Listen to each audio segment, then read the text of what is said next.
Welcome back to a little brief Q&A. I wanted to just share a few things and then just invite any questions. And I'll say what I said at the 9 o'clock, which is, forgive me if the answer to a lot of the questions at this point is, I don't know. Because I think that's the reality, actually, is I don't know all the answers. And I think some of the answers are there for us to discover together, to work out together over the coming weeks and months, I suppose, as well. But I did just want to begin by helping us think a little bit about, I suppose some of us might be thinking, what's this graft going to mean? What's this change going to mean in practice? And what's going to change, what's not going to change? So just very briefly a little bit on that. Obviously, new people will bring change, because new people brings new relationships, brings their gifts, their experience, their way of doing things, doesn't it? And that inherently just brings a bit of change. And in some ways, it's not very tangible, but it will feel, I guess, a bit different. There'll be new ways that they do things, and it will mean church life may begin to feel a little bit different. There's the massive benefits, aren't there? That there's the increased capacity to do new things that new people in the room will bring. There'll be more children around, so more of this. Which obviously is amazing, and it's a great sign of life, isn't it? And brings so much richness to our community. But it also is different, and it brings noise, and it brings fun, and it brings all those different elements. So there's those things which perhaps we're already aware of, but that will be different. We're getting probably around 15 more children. So that's a significant increase. 35 total. It's a lot of people, isn't it? The other thing that I think will be a change over time and in certain ways is what I'm keen to do is, because of the two different groups of people that will be coming together, but also because already we have two congregations, the 9 o'clock and the 10:30, is to create two slightly different spaces. And obviously we already have that. The 9 o'clock and the 10:30 services are different. We have two congregations, not quite, and actually some people like to do both and let's chop and change, and there'll of course always be that opportunity to do that, to go to both, or to go to one week, one the next week. But actually we've got those two spaces, and having those two spaces, and I should say Forest Church, which is the third space, gives us the opportunity to shape them slightly differently. So one of the things that won't change is the 9 o'clock service. So for the time being, I have absolutely no plans to change the 9 o'clock. And saying the time being doesn't mean in my head I'll have in the future another plan. I don't, honestly. I think we need to keep the 9 o'clock, for the foreseeable future as it is. I think that's a great space to maintain a traditional, more formal setting for worship. I think the 10:30 then provides us a space to do something slightly different. And obviously at the moment what we already have is we have services like this, which is quite informal, isn't it? And then we have some more formal communion services. What I'd like to do is to bring us a little bit more consistency in that kind of Sunday 10:30 offering, if you like, so that actually week to week it feels a little bit more similar. And I suppose the direction will go, if we've got the 9 o'clock more traditional, more formal, the direction we'll be going in more for the 10:30 is that slightly more informal, if you like, contemporary worship band kind of setup for the 10:30 service. So this change isn't going to happen overnight, and what that looks like we'll work out over time. Again, I actually don't have a fully formed, this is exactly how the 10:30 is going to look in Nick Latimer's brain. I don't actually have that. But for me, it makes sense to have those two offerings, not only because we've got the Graft group coming in, but actually because we want to bless the community, and our community is diverse. And actually, there may be people who really love a traditional communion service and want to come to that, and actually that's the way they'll be able to connect with God for the first time, or maybe they've been out of church for 20, 30 years and they come back and engage with that. There might be other people for whom actually a 10:30 informal service with children's work might be more a way that they can engage better. So if that makes sense, that's some of the stuff about change. What won't change? Well, we've been a church here for almost 200 years, am I right? We're celebrating 200th anniversary in 2030. I found that out at PCC. That's amazing. And actually all that we've been about for those 200 years, I hope continues for another 200 years. I hope that Christ Church for the next 200 years is a church that wants to bless this community, that is there to serve the community, that is there to be a hub of community, that wants to, I gather with Tim, you developed this vision of wanting to know Jesus, know his love, and have his love shared with the community around us. I'm sorry, I forget the exact line, but it's about knowing Jesus and his love and having that being poured out into our community, isn't it? And I think that's great. I think that's what we want to continue to do. those values that you developed about knowing that you're beloved by God, knowing that we've got a call to become more like him, that we want to build his kingdom together, and that we want to be a blessing to the community. I think those are the 4 Bs. I think that's brilliant, and we want to keep doing that, don't we? So we're all about, if you like, at the core, exactly the same stuff we've always been about. It may be over time we find different ways to express that and articulate that, but actually, I was reading all of that and thinking, yes, amen, amen, amen. We want to continue to be about that. So that stuff won't change. So yes, that's a bit of my spiel I wanted to just offer you at the start. But let's just take, say, 10 minutes, and if we need, we can have a bit longer. But any questions? Open floor for some questions.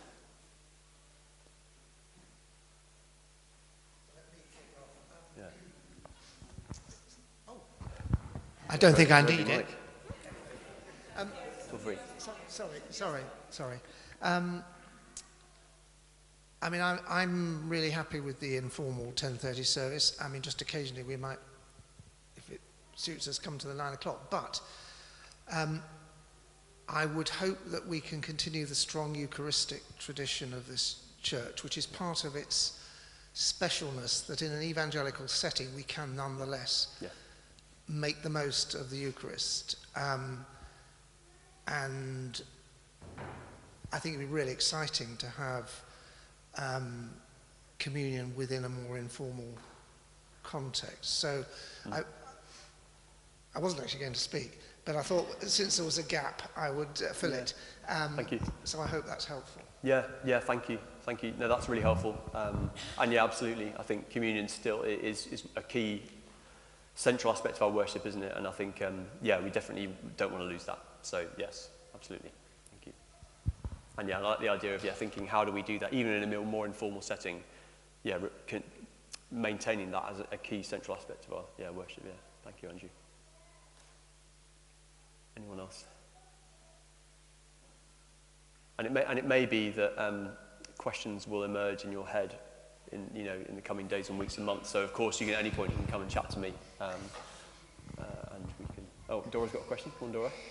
What will children do when the graft team is here?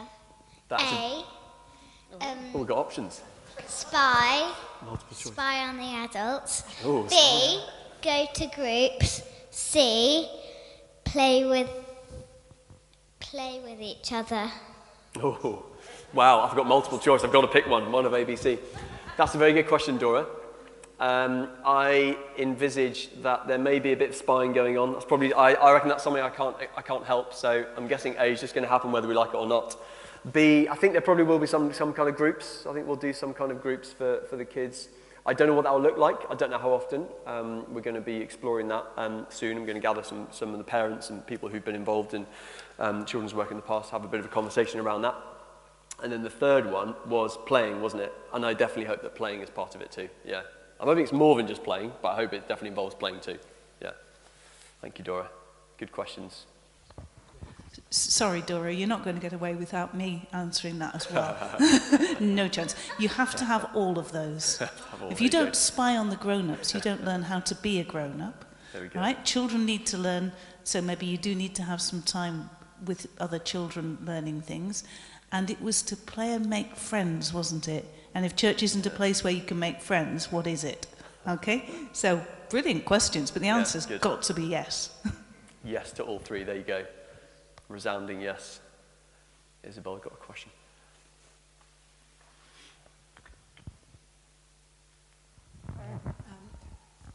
I would like to find better ways of communicating other than this. I have one of these because I need it.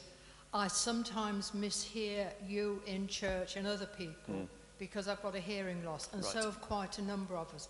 Could we have something up in the foyer, on the wall? There's a nice big whiteboard that just needs some plastic on it with things written on it and rubbed out week by week.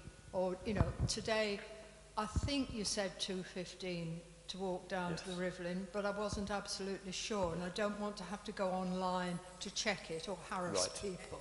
Yeah. Could be a notice sheet, but a whiteboard can be wiped off and rubbed out. I think that's I think it's a really good thought. I don't know what others think who are involved in these sorts of the way we do communications, but I think that's something we can take away, can't we, and bear in mind. I know there's a comms group, and that's something so Isabel, let's talk more about that, because I think you're right. We need ways that are paper and visual as well as the online stuff. So yeah, thank you. Yes, it's just to add to it really. Yeah. The whiteboard would be brilliant, but if we have got a notice sheet, we can hand it to neighbours and friends to say this is happening next week. That would be really great. Yeah, thank you. Yeah, let's think more about that, and that's a helpful comment. Let's think more about that. Any other questions?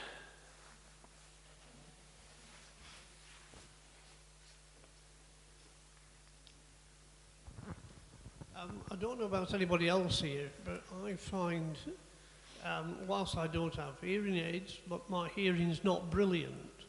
And in certain circumstances, there's an awful lot of echo in this sound, in this church, and the acoustics are not brilliant, I realise that. Could we perhaps look at a more controlled environment, shall we say, when it comes to noise levels? I think that's a great question.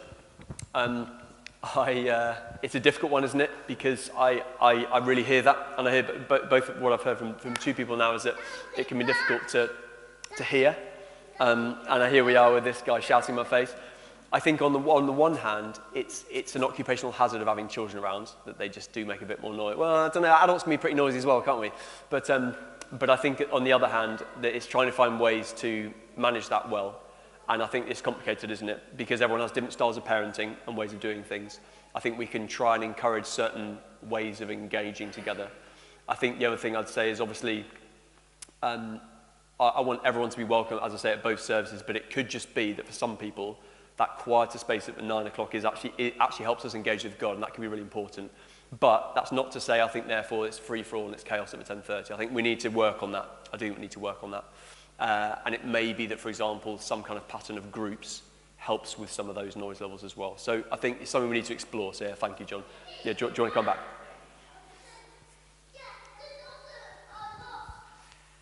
This is probably aimed at the PCC rather than just at the church as a building. The sound system in here leaves an awful lot to be desired, because if we're in that corner, the speakers are in front of us, and we cannot hear a word that's said from here. That's why very often when the service is going on, when the sermon's being preached, I, along with others, come and sit further back, beyond the speakers. Plus the fact there's only these two speakers here in the whole of this building. You know, so the quality of the sound that's generated is, well, in my opinion, quite poor. Yeah, right. You know, there's an awful lot of echo in this place, as I've said. And as such, it's very difficult for me at times to hear what's being said. Yeah. Yeah, that's helpful to know as well, because obviously I'm still getting to know the setup, and so I guess I want to say I don't know the concepts well enough to be able to come back here, but I think that's something we can take away, certainly, and I'm sure other people will be aware of those issues as well. I can see Andrew nodding when and Chris when you were saying that, so I think that's something we can talk about more.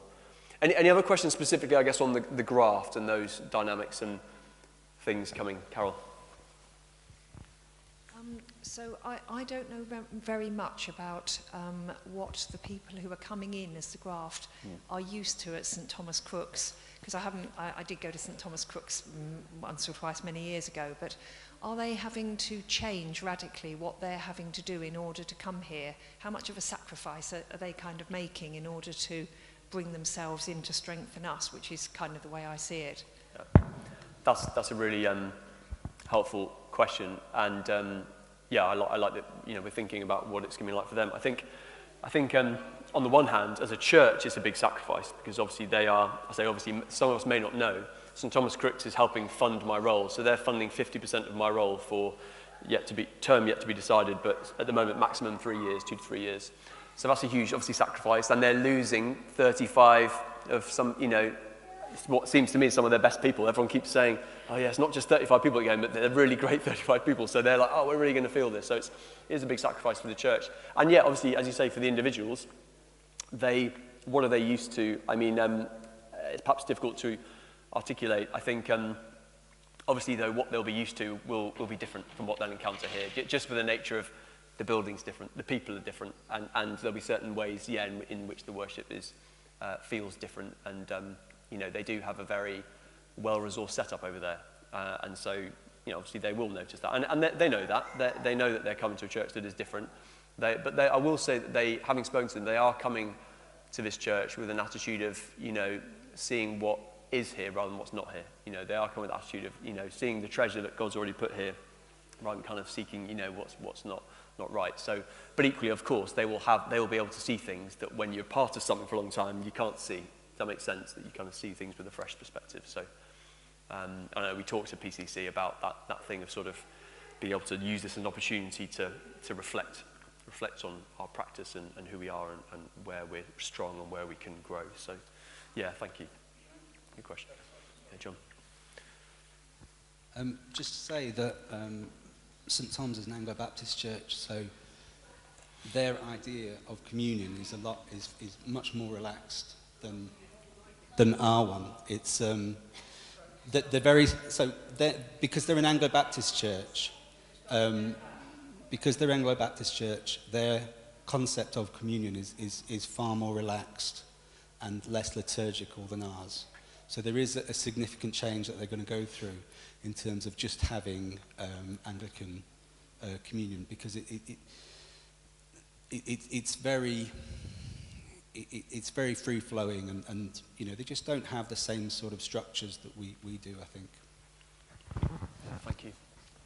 What I would observe, I think that's absolutely right, and you're right, with the Anglo-Baptist partnership, it does feel different. I think that having said that, there's still, for example, I was preaching there 3 times last Sunday, and all the communion services were kind of liturgical sort of communion settings. So it may not always be like that. Obviously, I've only been once, but I think it's still not a million miles off sort of what we're doing. And I think, as I say, also they are aware that things can be different. You know, that there's going to be, they're not going to get a repeat of St Thomas Crooks here. So, but that's a helpful point. It does bring a different dynamic, and I think something, again, we talked about the cross-pollination with the graft, that actually that's something that comes with the Baptist and Anglican Union coming too. So hopefully there's some fruit there, some richness that we can benefit from too. Should we take, I don't know if there's 1 or 2 more. There we go, we've got 2 there, I think. And then that might be it. But as I say, if you have more questions, please do come and talk to me, ask me at any time. It's not a question, it's just something to share, which I remembered this morning. One of the advantages of being around a long time is that you can see prayers and prophecies come to fruition. And I think it was with seeing Mick Woodhead this morning. I remembered that back in the early 1990s, there was a prayer group in the lower part of Stannington who had a vision of a river symbolising God's love flowing from the top of the hill right down through Stannington into all the areas of the parish. So I just wanted to share that because I think it's relevant. That's amazing, actually, and really interesting. What's interesting about that as well is before I came, when I was thinking and praying about this role in this church in Stannington, I did have a lot of those images of water, a river kind of flowing through, and I always thought that's a bit strange. You wouldn't have a river on top of a hill. The rivers are either side, but actually that's really interesting. That chimes with what I sensed God speaking to me about through a lot of Bible reading these passages of rivers, and so that's really, that's great. I think you're right. Combined with gas, yeah. Keep it separate from the gas, please, Lord. Yes, no more of that. Yeah, exactly. Yeah, that's good. So we'll take Carol and Gwyneth. Gwyneth, you want to chat as well? You want to ask something as well? Carol and Gwyneth. Okay, Carol to finish. We've said about the gas. One of the things that occurred from that was the sense of community around where you are. Community and where you're living. That's great. Yeah, and it did sound like there was a real, in some ways, strangely, a real community builder, and maybe that's a sign of things to come. Yeah. Last one for Carol. And with all the workers that came up to Sheffield from everywhere, they all said, everybody's offering us something, biscuits and drinks. Yeah, hospitable. And that's what they remembered, you know, that it was a sense of community, which we have, and it's really important that we can share that and help one another. That's really helpful, that's amazing. Yeah, and I think that's something I've noticed just in the short time here, and I think that's something, if you like, that's because of that existing sense of community. I think that's something that God can really use to you know, spread his kingdom, his community among that. So thank you everyone, thanks for listening, and good questions, and if you have any more, as I say, do come and grab me. But yeah, let's continue to think through some of these things. For example, you know, how we do a bigger group of people with more children, how do we do that well? You know, how do we think about how we communicate well? So, and other questions as well. But let me just pray, and then we'll go on our way for Sunday lunch. Father, thank you for this time. Thank you that we were reminded that this morning that you are the gardener, and we are your raw material, I suppose, and we can trust you to lead us well and to graft us gently and securely. But Lord, in order to do that, we do need to remain close to you and to remain attentive to you, because you don't railroad over us. You work gently and humbly and quietly. And so would you keep our ears open to your voice over the coming weeks and months, for our own, the way we live as individuals, and for the way we think and think about us as a church and make plans as a church. Because we need your help. We need you to be the one who guides us and leads us through. So yeah, we commit ourselves and this graft into your hands, and ask that you would bless it and bring incredible fruit, and that picture of water, springs of water flowing through our community. Please would you make that a reality. We pray in Jesus' name. Amen. Amen. Amen. Thank you.